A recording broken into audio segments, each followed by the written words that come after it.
இந்த காலேஜில் இந்த கோர்ஸுக்கு பக்கத்தில் வந்து பார்த்தோம் அப்படின்னா எஸ்எஸ் அப்படின்னு வந்து போட்டிருப்பாங்க. இப்போ முக்கியமாக வந்து இந்த டிஎன்இஏ கவுன்சிலிங் அப்ளை பண்ண நிறைய பேருக்கு தெரிஞ்சிருக்கும். வெப்சைட்டில் வந்து அந்த கட் ஆஃப் இதெல்லாம் செக் பண்ணுறப்ப அந்த கோர்ஸுக்கு பக்கத்தில் இப்போ எக்ஸாம்பிளுக்கு கம்ப்யூட்டர் சயின்ஸ் இன்ஜினியரிங் அப்படிங்கிற ஒரு கோர்ஸ் இருக்கும். இன்னொரு கோர்ஸில் கம்ப்யூட்டர் சயின்ஸ் இன்ஜினியரிங் பிராக்கெட்டில் வந்து எஸ்எஸ் அப்படின்னு போட்டிருப்பாங்க. ஸோ அப்படி அந்த எஸ்எஸ்னா என்ன அப்படின்னு பார்த்தோம் அப்படின்னா செல்ஃப் சப்போர்ட்டிங் அப்படின்னு வந்து சொல்லுவாங்க உங்களுக்கு.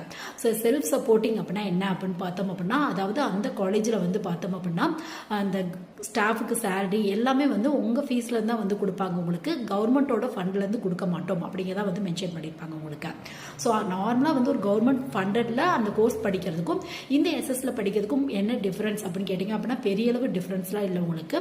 எஸ்எஸ் படிச்சிங்க அப்படின்னா கொஞ்சம் ஃபீஸ் லெவல் வந்து அதிகமாக இருக்கும் உங்களுக்கு. இதுவே கவர்மெண்ட் ஃபண்டடில் போகிறப்ப ஃபீஸ் லெவல் வந்து கம்மியாக இருக்கும். பட் எஸ்எஸ் செல்ஃப் சப்போர்ட்டிங்கில் படிக்கிறப்ப ஃபீஸ் லெவல் கொஞ்சம் அதிகமாக இருக்கும் உங்களுக்கு. ஸோ இதை தான் மென்ஷன் பண்ணியிருக்காங்க உங்களுக்கு. ஸோ நிறைய வெப்சைட்ல இந்த மாதிரி வருது. ஸோ அதனால நிறைய ஸ்டூடெண்ட்ஸ் இதை பற்றி கொஸ்டின்ஸ் கேட்குறாங்க. ஸோ அதுக்கான கிளாரிஃபிகேஷன் தான். ஸோ எஸ்எஸ் அப்படின்னா செல்ஃப் சப்போர்ட்டிங். இந்த எஸ்எஸ்ல ஜாயின் பண்ணுறீங்க அப்படின்னா ஃபீஸ் வந்து கண்டிப்பாக கொஞ்சம் அதிகமாக தான் இருக்கும் உங்களுக்கு.